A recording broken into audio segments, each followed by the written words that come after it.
This is the NBC University Theater, presenting Aldous Huxley's brilliant modern novel, After Many a Summer Dies the Swan, another in our series of radio plays based on outstanding works of Anglo-American fiction. Norman Cousins is our intermission commentator, and our stars, as Dr. Obispo and Joe Stoit, are Paul Henreid and Alan Hale.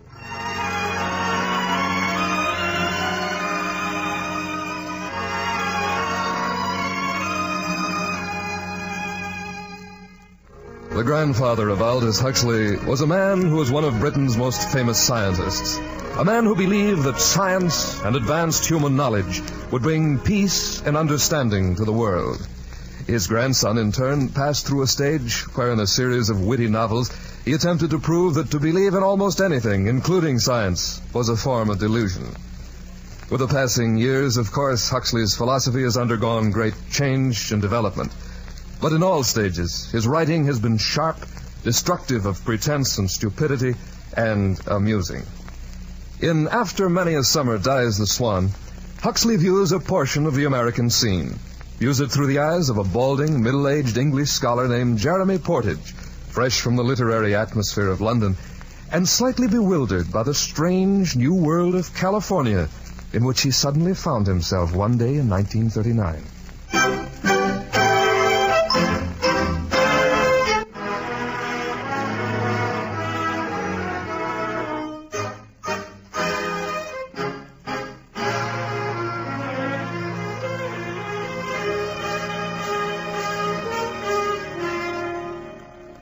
I was reading Wordsworth when the train pulled into a Los Angeles station.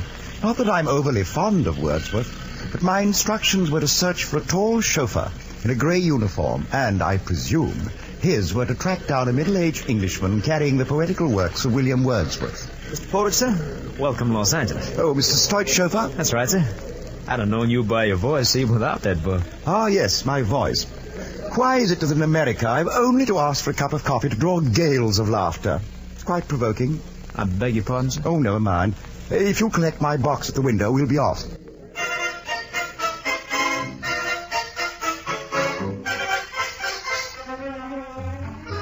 Mr. Stoit's motor car rode exceedingly smoothly, and I abandoned myself to the pleasure of looking as Southern California rolled past the windows.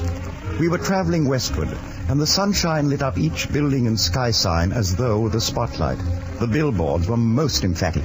Do things. Go places with Consol Gas. That's one of ours, Mr. Portage. Oh, what's that? Consol Gas. That's Mr. Stoit's company, sir. He's president. Oh. Broken romance. Science proves that 73% of all adults have halitosis. Beverly Pantheon, the cemetery that is different. Funerals are not expensive. Well, that's ours, too. You mean the Beverly Pantheon? Finest cemetery in the world, I guess. We could stop by if you'd like to see it. Well, look there to the right. Beverly Pantheon? No, that's where Ginger Rogers lived. Oh. Yes, sir, Ginger Rogers. Pantheon's down the road, son. You too can have abiding youth with thrill form figure control. Oh, that's Groucho Marx's place over there. Here we are. Beverly Pantheon. Beverly Pantheon, the personality cemetery. That's the Tower of Pisa, isn't it? Except that it doesn't lean. It's the showplace of the Beverly Pantheon. Mr. Stoit had it straightened special. $200,000, that's what it costs. Yes, sir.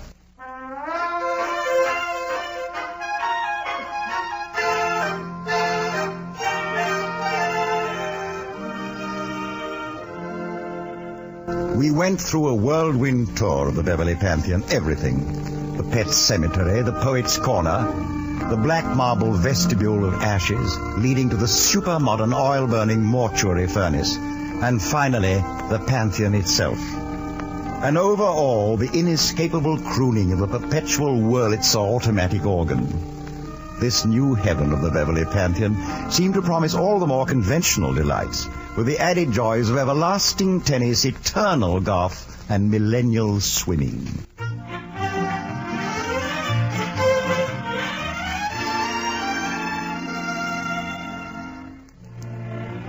Some class, the Pantheon, eh, Mr. Portage? Oh, yes, definitely. Out of this world, what? Now, look up there between those hills. There it is. That's Mr. Stoit's place.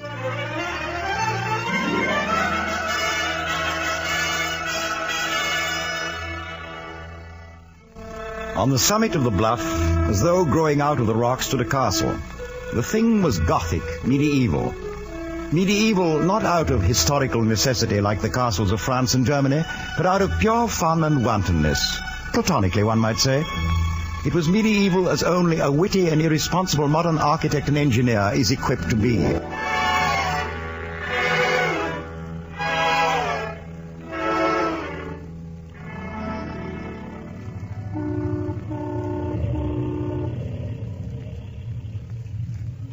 Want a ride, Mr. Propter? Oh, hello, George. Nice of you to stop for me. Always glad to, Mr. Propter. Oh, this here's Mr. Portage from England. I'm sure he won't mind. Oh, not at all, no. I'm pleased to meet you, sir. All right, George. Visiting Mr. Stoit, Mr. Portage? Here on business. I'm to catalogue the Hoburg papers. Mr. Stoit's just bought them. A historical treasure, you know. Oh, you're a scholar, eh? Well, a bit. A scholar and a gentleman. Well, there are worse types of human beings. I might almost claim to have been one myself long ago. Oh, you're not William Proctor, are you? Not the one who wrote Short Studies in the Counter-Reformation? Well, I'm jiggered. Remarkable building, the castle, isn't it? Oh, poor Joe Stoit. Think of having that millstone round one's neck. Well, I shouldn't exactly think it a millstone. Well, neither does Joe, but it is. Perhaps it might help you if you knew about Joe. We were at school together, he and I, only nobody called him Joe in those days. We called him Slob or Jellybean. You see, Joe was a fat boy, and how we punished him for his glandular deficiencies. You might remember that fat boy when you meet the man. Help you to understand. Well, here I am at home. George, I'll get off here. Have a good time, Mr. Portage. Thanks.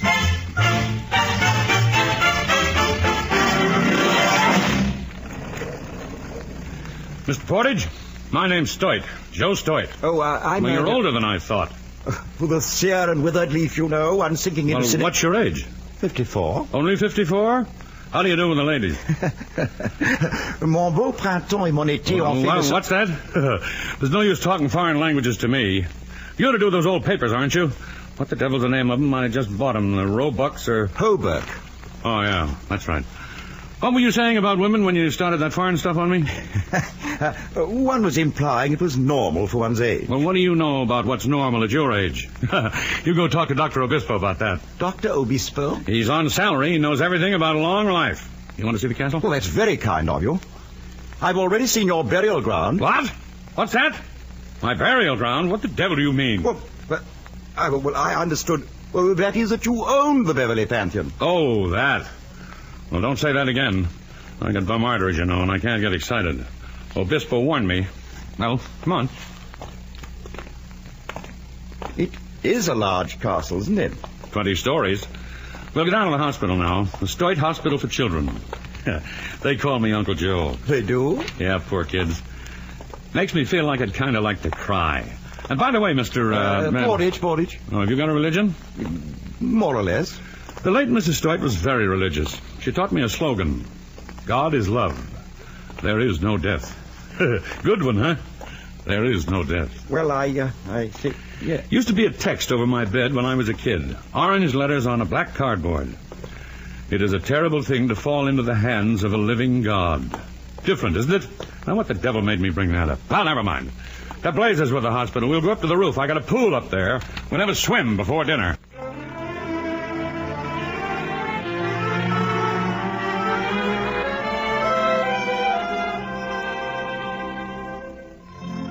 The view from the swimming pool was remarkable. One had only to turn one's head to see successive vistas of plain and mountain, green, tawny, and faint blue.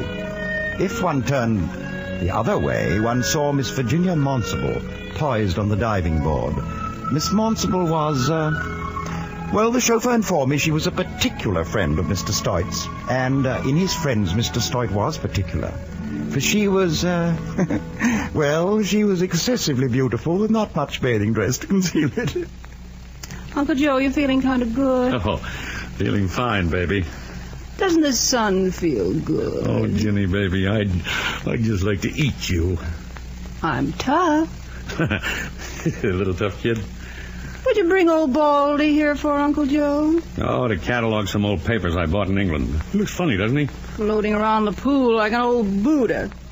I'm going to dive in and duck him. Now, don't go away, baby. I did some business this morning. I made a lot of money. How much? $500,000. Uncle Joe, I think you're wonderful. Oh, it's easy, baby. Easy. I say you're wonderful. So just keep your old mouth shut. Stop it now. You're tickling me. Oh, my wonderful Uncle Joe. Well, if the deal goes through, I'll make you a present. What would you like? I don't know.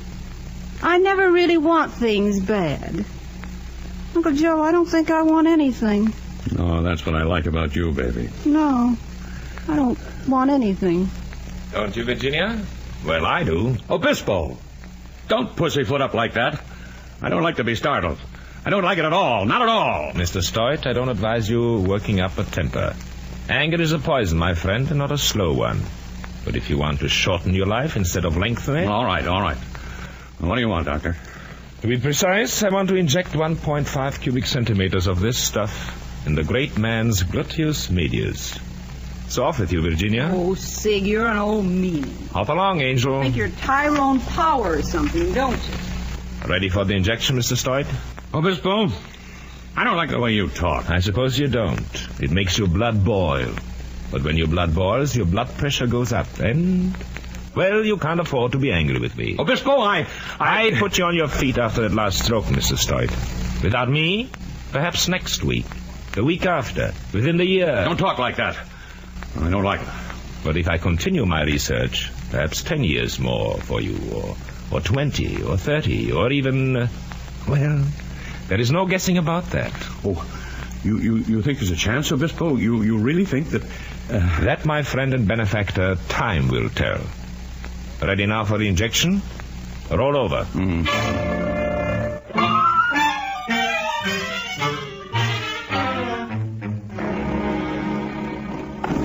Oh, be careful with that, Tompkins. Those papers are valuable. They sure got them crated up solid. I got them. Beautiful, aren't they?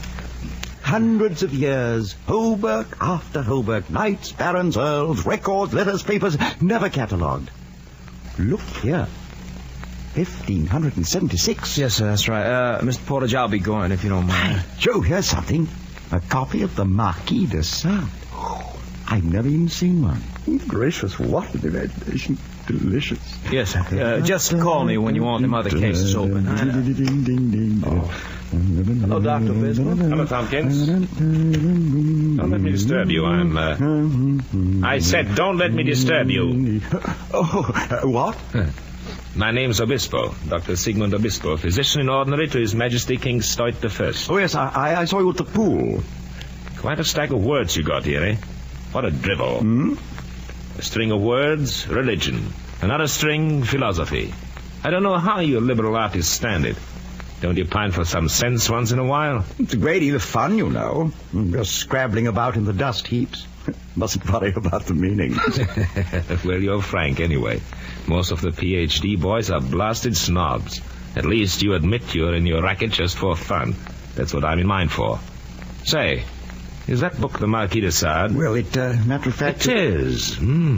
Quite a man. Mind if I borrow it? I've got a particular use for a book like this. Well, I Thanks. Come on down to the hall and see my laboratory. Really, you know, I should. I mean, these people... They've waited 500 years.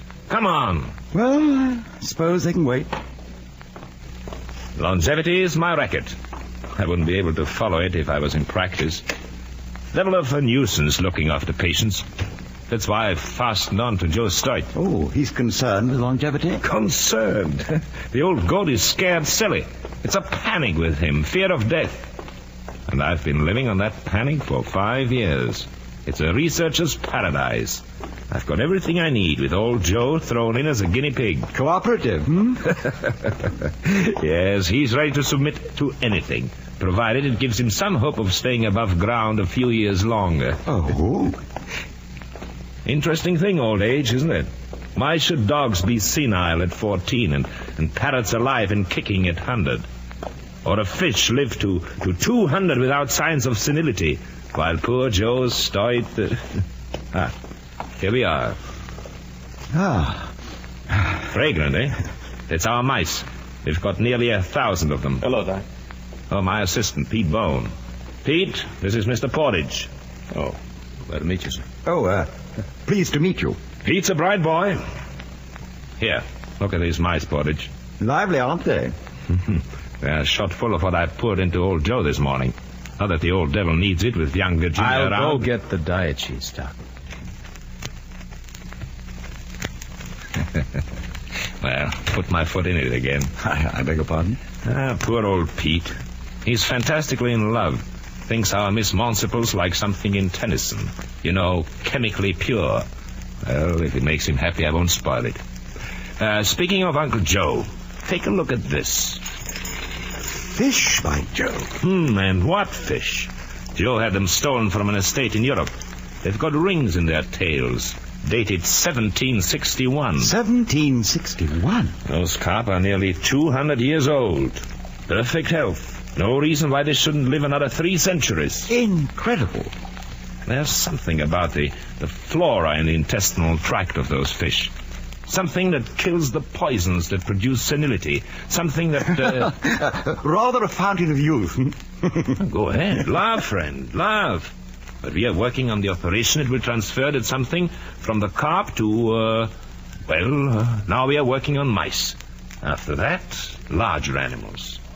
And if it works all right on dogs and baboons, it ought to work on Uncle Joe.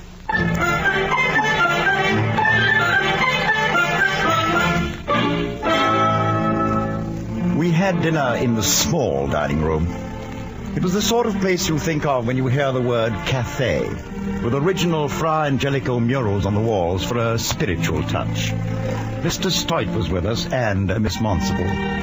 Dr. Obispo spent the hour telling stories to the lady while young Pete gazed at her with a rapt, pre-Raphaelite expression. After luncheon, Virginia, Pete, and the doctor went off to feed the baboons. Here now, Virginia. Throw the potatoes to them. Oh, aren't they cute? Absolutely divine. Divine is an adjective I hadn't thought of applying to baboons. Here, look. Throw the rest of the food. You know, that old fella's looking seedy, Doc. He won't even come eat. He's hungry, all right. He's just afraid to leave his lady friend. Here, Angel. Throw this potato in front of him. Okay. There. He's taking notice now. So's that young chap on the rocks. Look at him. He's just waiting till the old boy gets away so he can dash for the lady. Come on, funny face. Go get the carrot. Here. And there goes young Lancelot swooping down on the lady. That's young love for you. Oh, aren't they cute? The old one's too busy eating to notice. Aren't they cute? Aren't they human? Mr. Proctor would say it the other way around. Aren't we baboon-like? Oh, that's silly. Oh, I don't know. He's a pretty smart man, Mr. Proctor. Say, look, as long as we're half down the hill, why not let's go see him? I'll get Mr. Proctor to go see. Old Probby scares me stiff. And besides, I think I've got a headache. Couldn't you give me something for it, Sig? Mens sano in corpore sano, eh? Does it taste bad? I don't like nasty medicine. No, it's Latin. Sound mind in sound body. Well, the mind has just been demonstrated. The body's evident. You talk too much, Sig. I know, dear, I know, but only a trifle of it filters down into that pretty head. If you're not going with Pete, come on back to the castle, and I'll read you an old book I borrowed from our English friend. Who's interested in old books? Don't worry, you will be in this one.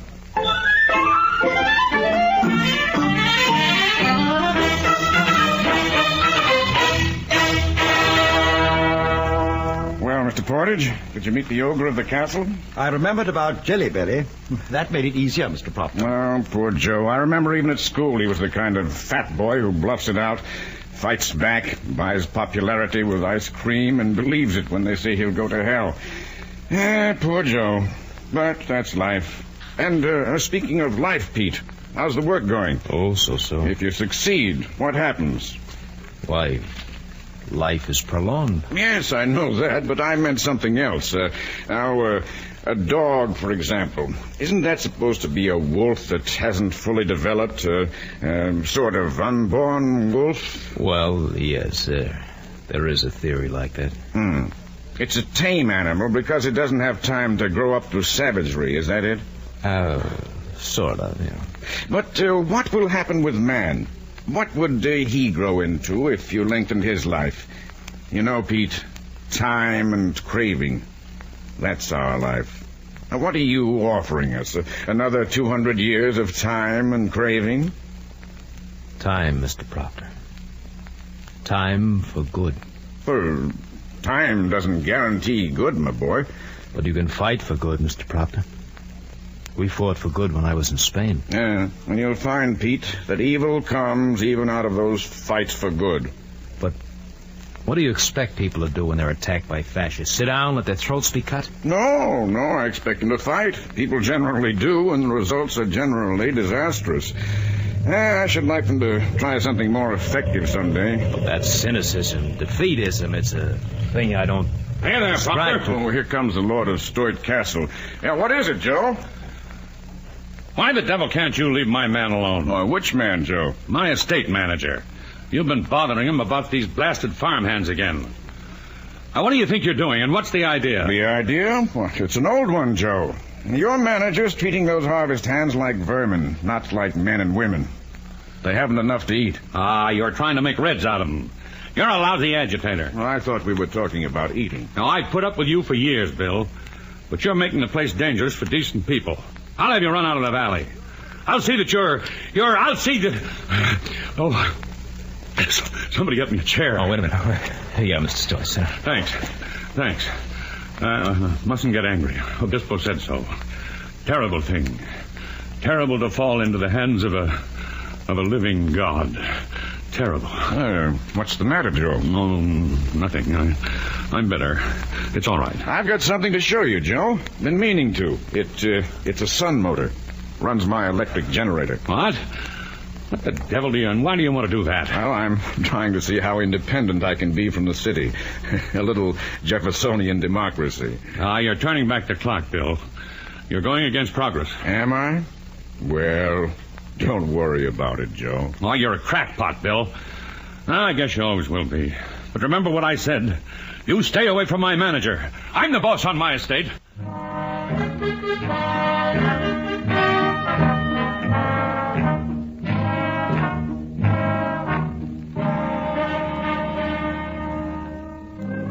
Mr. Stoit forgot all about his blood pressure and the living God and felt suddenly happy.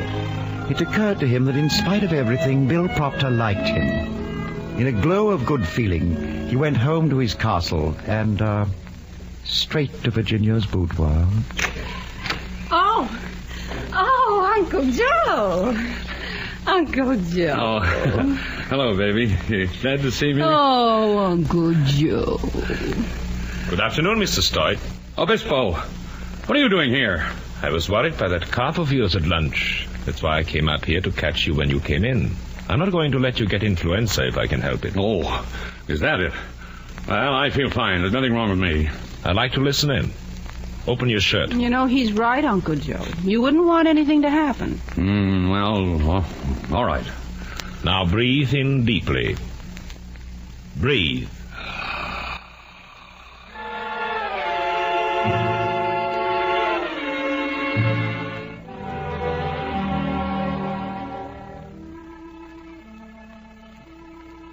Night fell on Stoit Castle, and the long halls were shrouded with shadows. In his room, Pete Boone was dreaming of Virginia, trying to equate his vague yearning for political and religious justice with the warm glow that he felt when he considered Miss Monsable, even objectively. While in the young lady's room, the object of his adoration was busy redecorating her toenails. Oh, darn. Polish is coming off my toe. Darn it. Ooh, that polish stinks. Uncle Joe? Uncle Joe? Good evening, Angel. Sig, what are you doing here? I thought we might have a little talk. After all, we were interrupted this afternoon. Sig, you're crazy. Uncle Joe would kill you if he finds you here. Why, he'd pull that gun right out of his pocket and He just... won't. Take the word of a medical man, Angel. Uncle Joe will sleep through the last trump. I've just seen to that. I think you're awful. Don't let me interrupt your labors. Proceed with your paint job. A woman's work is never done. Sig, I don't like the way you talk. The polish is running. Oh, darn. I don't like your getting fresh with me. Uncle Joe almost caught you this afternoon. With my trusty hypodermic, my dear, I disarm all suspicion.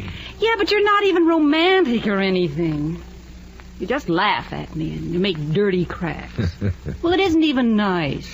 I admire the way you flirted with young Pete this evening.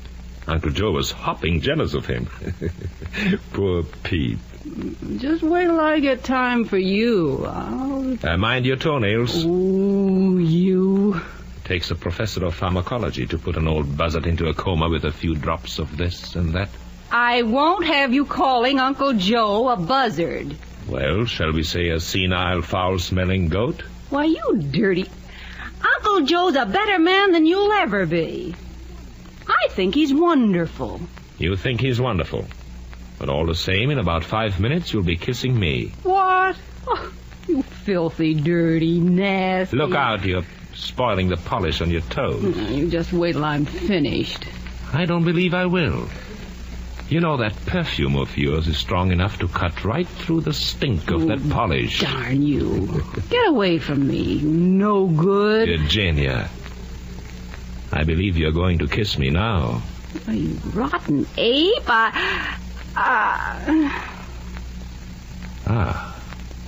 That's much better.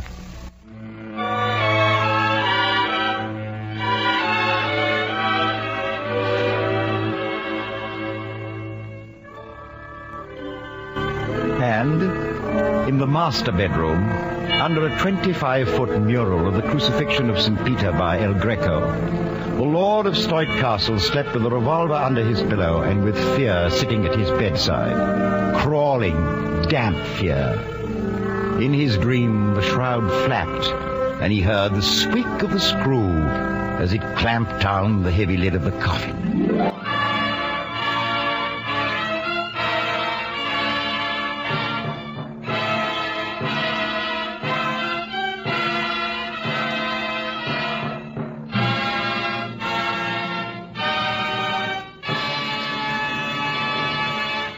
From Hollywood, the NBC University Theater is starring Paul Henreid and Alan Hale in a radio play based on the Aldous Huxley novel After Many a Summer Dies the Swan, another in this series devoted to outstanding works of modern British and American fiction. Now, here is our intermission commentator on Aldous Huxley's work, the distinguished editor of the Saturday Review of Literature, Mr. Norman Cousins, speaking to you from New York. Well, by this time of the program, we can tell a few things about the author of After Many a Summer Dies the Swan.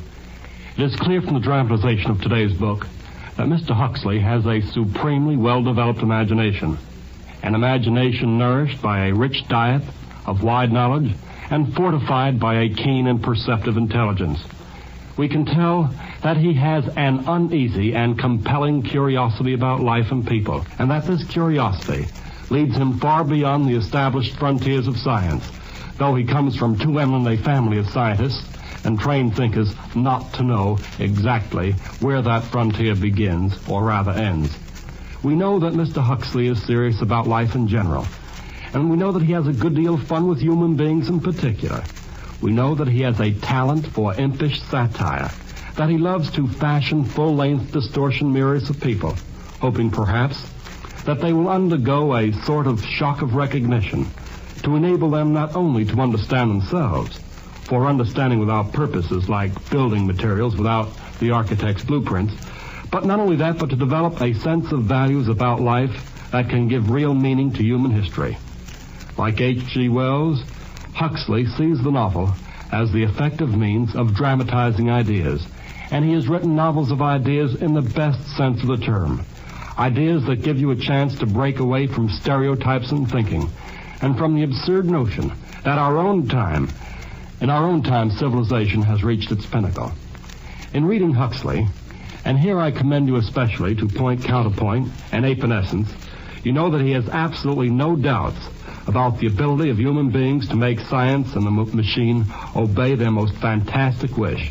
But science and technology, by themselves, cannot create purpose in life, nor can they create happiness. Even supposing that man discovers, as Dr. Obispo of today's book thinks he can, the secret that can prolong the lifespan hundreds of years, what difference will it make? What difference will it make if we have nothing to show for it? If, as the result of living 6 centuries, instead of 65 years, we are still floundering around without having developed a sense of inner harmony that puts us at ease with our neighbors, and indeed, with the universe itself. What difference will it make unless we can live creatively, purposefully? For the big need right now is to justify the gift of life. After that, we can worry about extending it. Thank you, Mr. Cousins. Our dramatization of After Many a Summer Dies the Swan, starring Paul Heinried and Alan Hale, continues from Hollywood after a brief pause for station identification.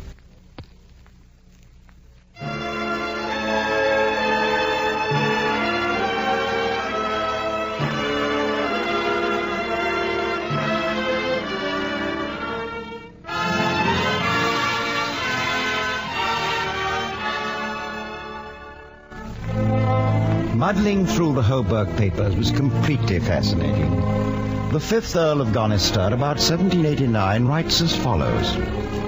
If men and women did woo as noisily as do cats, what Londoner could ever hope to sleep o' nights? There speaks the 18th century.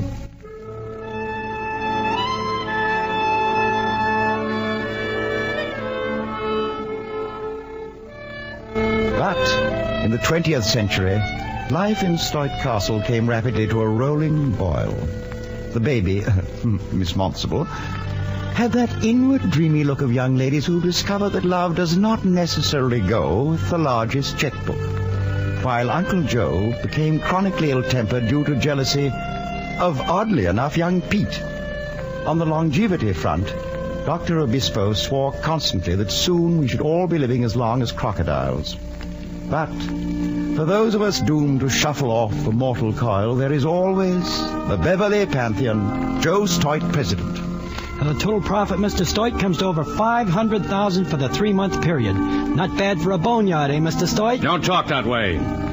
Close that door. That caterwauling organ ruins my digestion. Sure, Mr. Stoit, sure. Now, what did you get me over here for? I don't like this place. I don't like cemeteries. Look, Mr. Stoit, I've got a great idea. You know that ridge up by the tiny Taj Mahal? Well, I figure we can dig right under it and make a catacombs. What? A Class A catacombs, like in Rome. Say, how about a chapel of the martyrs with a nice plaster group of girls being eaten up by lions? People would get a big kick out of that. Sex appeal in death. What a promotion. Listen, Charlie, and I don't like that idea, too. And there's another thing. Some young fool out there had the nerve to show me a place they said they'd save for me. Fire them. Sure, Mr. Stoit, sure. You can get the estimates and plans for your cave, but no martyrs. Not even one dame, Mr. Stoit? Just one? No martyrs, and that's final. Call my car. I want to get out of here.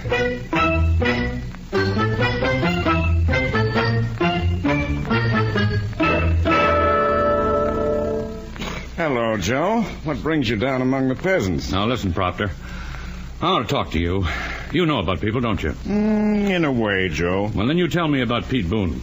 He's a confused young man, if that's what you mean. Well, I want to know what I should do about him. Why? Well, Ginny keeps patting him like a big dog. If the kid would only make a pass at her, I could throw him out. But you just can't fire a big dog. You still like your Virginia, eh? Yeah, I guess so. She makes you feel good. Like when you get tanked up on scotch or when you give a toy to a kid. She's kind of like a daughter. But more than a daughter, eh, Joe? Better than a daughter. A combination, is that it? Sort of. But she's changed. She isn't the same. And I haven't been feeling good. That blasted cemetery always gets me down. Nobody left, eh, Joe? No friends, no religion, no philosophy, and only Virginia left. There's no sense to anything. That's what's wrong. It's an idiot world, Joe. We all live in an idiot universe. Of course, we can't all afford to build it out of concrete and steel the way you did. You mean the castle? What's wrong with the castle? Nothing, if you can stand idiocy. Well, never mind. Never mind the whole thing. I can never get a straight answer out of any of you lousy professors anyway. Forget it. I never should have talked to you in the first place. No, Joe, you shouldn't. And you lay off those harvest workers. You've been stirring them up. This is my place, Bill. My place.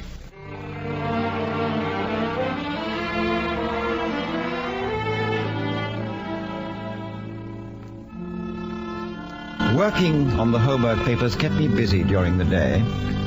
Most of it was dull, merely accounts, legal documents, and business letters. Not at all my cup of tea.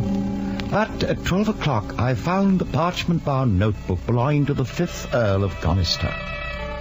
The first entry was July 1780, and as I read, I could hear in my mind's ear the strong voice of the 5th Earl, author of this remarkable journal. July 1780. One of the church livings in my gift being vacant, my sister sent to me today a young divine, whom she commends for his virtue. But I will not have him. Give me the parson who drinks deep, rides to hounds, and games the night away. Such a parson tests the faith of his flock, and it is thus we come to salvation. Wicked old fella. Let's see now, March 1784. Open the old tombs beneath the house today. Hello. Tombs beneath Gonister House? That'll cause quite a ripple in England. Let's see. 1789, 94, 95. I'm an old man now, weak and shrunken, without desires. Oh, so the 5th Earl suffers from Uncle Joe's complaint. Well. July 1796. There are carp in the fish ponds at Gonister with leaden discs, which were attached to their tails in the days of Charles I, these 100 years ago. By George, so he's onto the carp too. I marvel at the strength and unimpaired agility of these great fishes. The secret of eternal life is not to be found in old books or even in heaven. It is to be found in the mud, and only awaits a skillful angler. The secret of life in the mud. Well, won't that give Obispo a jolt? His best ideas on longevity anticipated in the 18th century and by the 5th Earl of Gonister.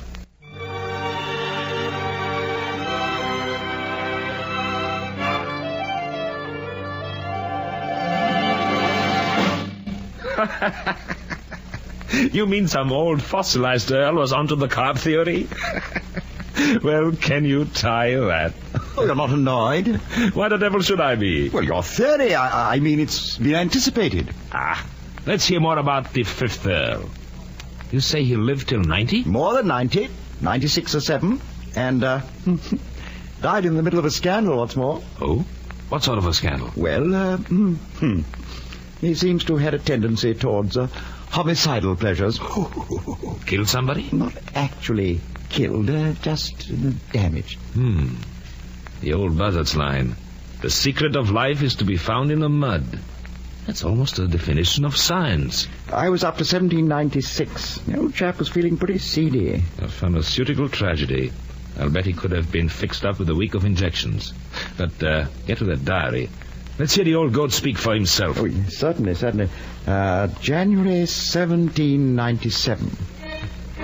Why should a man die at 70 years and 10, when a fish can retain its youth for 2 and 3 centuries? Man cooks his food before eating it, and generally throws away precisely those organs of the fish in which it is most reasonable to assume that the substance preventive of decay is contained. Good Lord.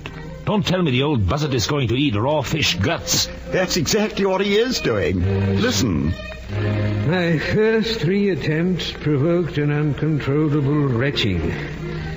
At the 4th, I was finally able to retain a few spoonfuls of the nauseating mincemeat. Talk about courage. I'd rather go through an air raid than that. February 1797. It is now a month since I began to test the truth of my hypothesis. And I'm now ingesting each day not less than 6 ounces of raw minced viscera of freshly opened carp. Good Lord. The fish has more parasites than any other animal. It makes my blood run cold. Oh, you needn't worry. Diary goes on, you know. March, improved in strength. April, horseback riding again. Blast it all, this is more than a joke. Raw fish guts, prevention of senile poisoning, and rejuvenation. Rejuvenation. And in October, he's been out fox hunting, after which there's no entry till 1799. 3 years. There's an entry a little further on. The age of 81, the 5th Earl is the proud father of a bouncing baby boy. At 81, what do you think of that? And here in 1820, he seems to be in the prime of life. For in 1826, he's taken on a new housekeeper called Kate. And in 1831, he has repairs made on the dungeons of Gonister House. And how about his health? Oh, he seems to have taken it for granted. Wait. Now, listen to this. March 1834. Priscilla, my young serving girl, has escaped from a subterranean place of confinement. Unfortunately, she bears upon her person the evidence that for some weeks she has been the subject of my investigation. She holds in her hands my reputation, and perhaps even my liberty and life. Well, there it is. That's the scandal. The old devil. The girl must have told her story. Well, what next? I can't really make it out. It's devilish odd. My funeral will be conducted with all the pomp befitting my rank and virtues. My only regret is that I shall be unable to leave my subterranean retreat to see the pageantry of woe. I go now to my own private hell, deep beneath the walls of Gonister House.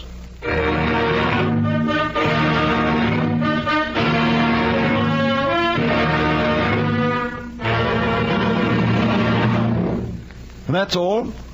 There's nothing else. Just 2 more blank pages and then the end of the book. And nobody knows how long the old buzzard lived on? Not outside the family. There's an old woman living in Gonister House now, Lady Jane Hobart, last of the line, but of course she... Porridge! Do you realize what this means? Why, the 5th Earl could be still... He could be. Oh. Bless me. I suppose he really could. Porridge! We've got to find out. I'm taking the next boat to England.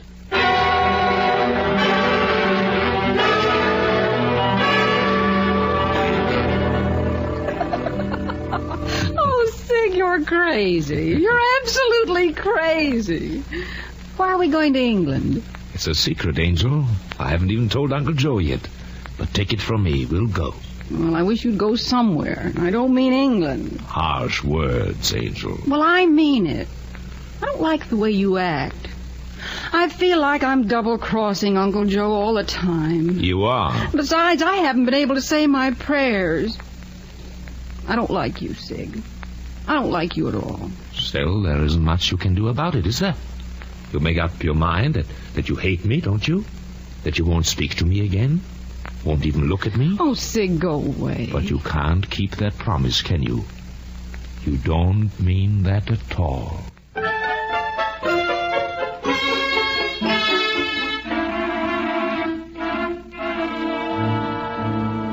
Hi there, Portage.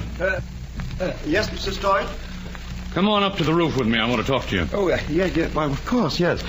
Get in the elevator. Oh, thank you. I had a rotten time today. I'm awfully sorry. Oh, it was that blasted cemetery. It always gets me down. I'm going up to see Virginia now. She always makes me feel better. Wouldn't know what to do without her. She's mine. She loves her old Uncle Joe. You can bet your bottom dollar on that. Well, here we are. After you, Mr. Stoic. Oh, cut it out, Sig. If you kiss me again, I'll hate you. Sure, Angel, sure. Go ahead, hate me. Baby! Obispo! Uncle Joe! You snake! You dirty, slimy, filthy snake! I'll kill you! I'll kill you! No, Uncle Joe, no. Look out for that gun. I'll kill you! Ginny, get away! Get away! You're a lousy shot, Uncle Joe. Ginny, let go of my arm. I'll get him this time. No, don't shoot, Uncle Joe! Let go of him, Ginny. Let him shoot if he dares. Yeah, if he... What do you mean, if I dare? I'll kill you, Obispo. No, you won't, Uncle Joe. Because then you'll die, too. What? What's that? If you kill me, it won't be long before they got you stretched out under that black marble mausoleum at your Beverly Pantheon. What? What the devil do you mean? I've just found a new way to keep you alive. But without me, you'll be a dead man in a month. No, you don't mean that. That isn't so. That isn't true. Is it, Obispo? You've had a stroke, Joe. But I've got good news for you. There's a chance we found the secret of life. In the mud. You found it? What is it, Obispo? What is it? I've got to have it. Now. Drop the gun, Uncle Joe. What? Oh, yes, the gun, sure. What is it, Obispo? I'm going to live. I'm not going to die. We'll see, Joe. Well, you've got to keep me alive, Obispo. You've got to. After you tried to kill me? Oh, it was an accident. I didn't mean to. You can't let me die when you know how to stop it. You just can't. If you don't mind all, I'm going to sit down. Well, you've got to keep me living. You've got to. You can have anything you want. I can pay for anything. Anything? Well, Uncle Joe, now you're talking turkey. Yes, sir. You're talking turkey.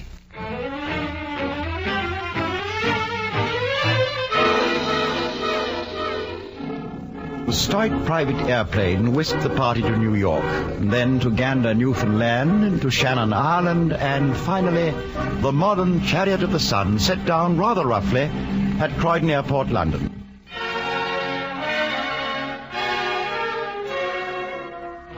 Council Gas supplied a tremendous black limousine, and off it drove through the diluted London sunshine down into the country towards Gonister House.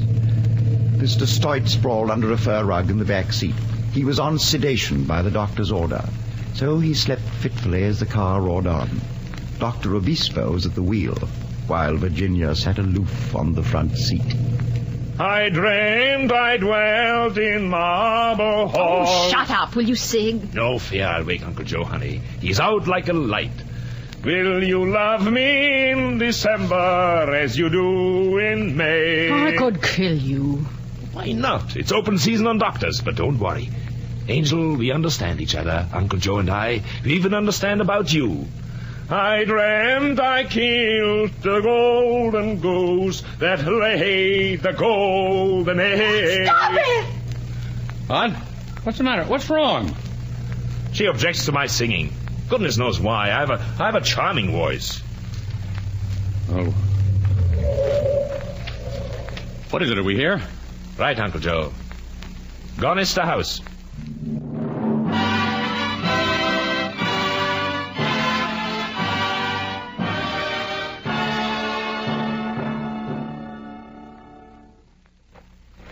I don't like it, Uncle Joe. It's scary. Oh, it's all right, baby. It's all right. Look out for those creepers on the path. Not much of a garden, eh? It's all grown over. What's the matter? There's someone behind that bush. Where? Come on out, youngster. Look what I've got. I've got a gas mask. That's what I've got. Oh, that's nice. A gas mask all filled with flowers. What's your name? Millie. I'm 9. 9. Granny says I'm undernourished. Oh, does your granny live here, Millie? In the kitchen. She's deaf. Do you like candies? Huh? What the devil do they call candies in England? Oh, would you like some sweets? Let us in and you can have them all. Well, I don't know. Oh, they're nice chocolatey sweets. A whole box of them. Well, all right. Come on.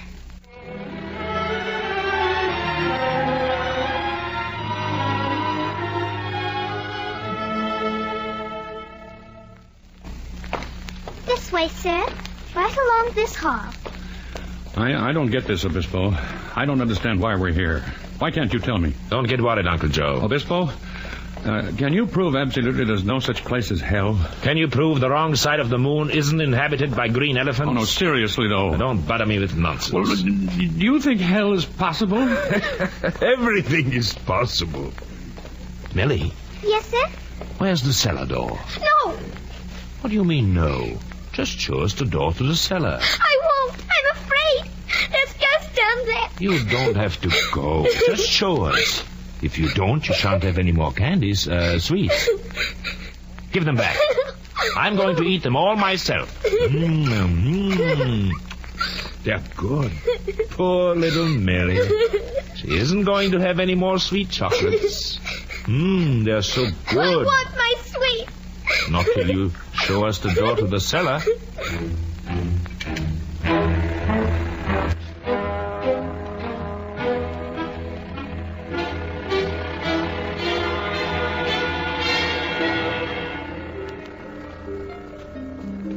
Hold that flashlight up, Angel.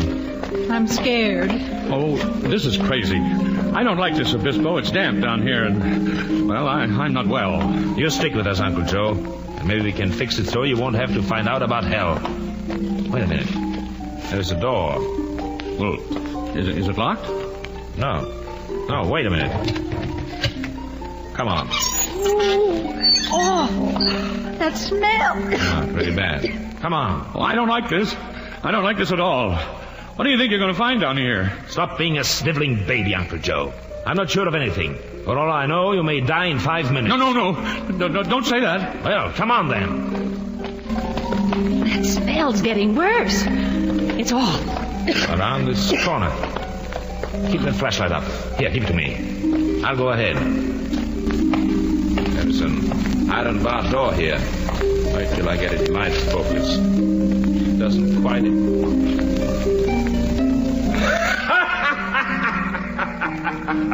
What? What the devil? What's the matter? What's going on, Obispo? What are you laughing about? What's... Good Lord.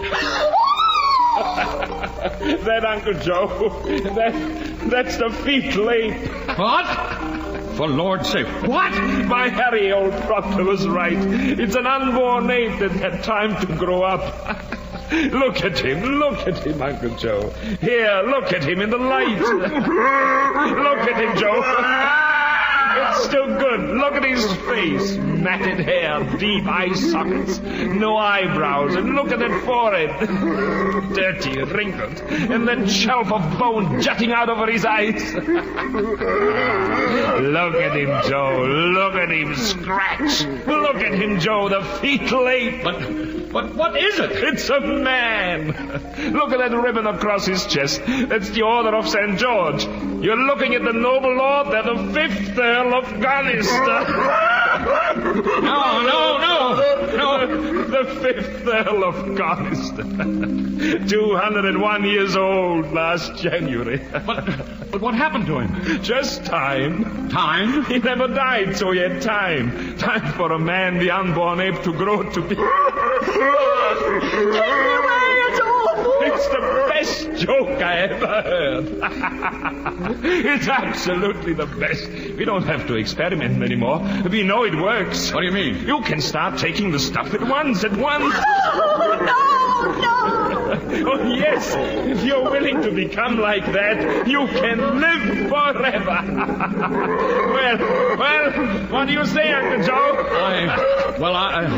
Obispo, how long do you figure it would take before a person got like that? I mean, it wouldn't happen all at once. There'd be a time while a person, while he wouldn't change any to speak of. Oh, no, you don't mean that. Uncle Joe, Well, you want to be... Well, once you got over the first shock, I mean, it's better than dying, isn't it? He looks like he has a pretty good time. I mean, in his own way, of course. Don't you think so, Obispo? Well, don't you think so, Obispo?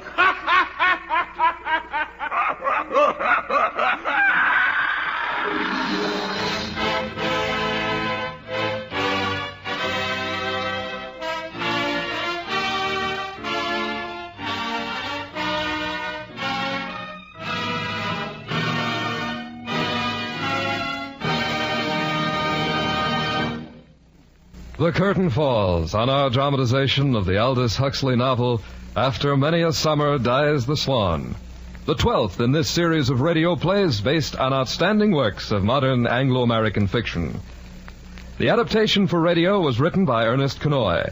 Our intermission commentator was Mr. Norman Cousins, editor of the Saturday Review of Literature, and our stars were Paul Henreid and Alan Hale. Today's cast included Ramsey Hill as Jeremy, Ted Von Eltz, Lynn Whitney, Tony Barrett, Ralph Montgomery, Donald Morrison, Marlene Ames, Earl Keane. Your announcer, Don Stanley.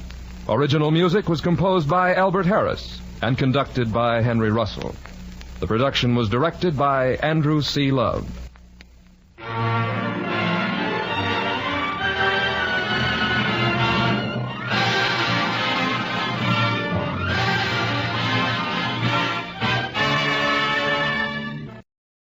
This is NBC, the national broadcasting company.